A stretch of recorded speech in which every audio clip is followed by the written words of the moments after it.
Hello friend, কেমন আছো তোমরা সবাই? আশা করি তোমরা সবাই খুব ভালো আছো। তো আমি আবারও একটা মিনি ব্লগ শেয়ার করতে চলে এলাম। তো আজকে আমি একটা রেসিপি ভিডিও নিয়ে চলে এসেছি।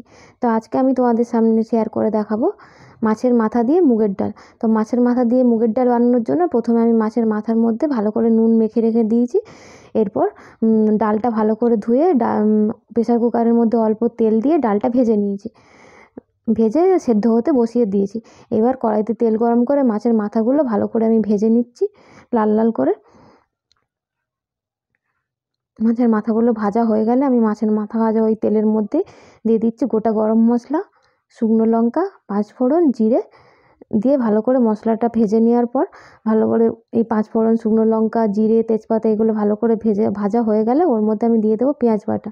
তো পেঁয়াজ বাটা ভালোভাবে ভেজে নেওয়ার পর এর মধ্যে আমি দিয়ে দিয়েছি রসুন বাটা।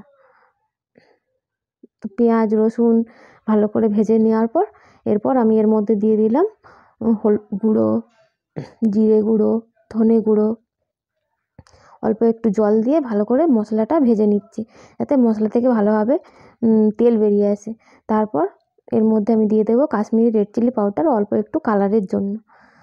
তো এটা দিয়ে ভালো করে মশলা থেকে তেল ছেড়ে এলে আমি এর মধ্যে মাছের মাথাগুলো দিয়ে দেবো।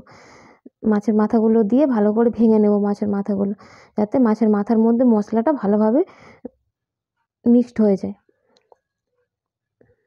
তো ভালো করে ভেজে নেওয়ার পর এরপর আমি সেই প্রেসার কুকারে 3টে সিটি দিয়ে সেদ্ধ করে রাখা ডালটা আমি এর মধ্যে ঢেলে দিলাম।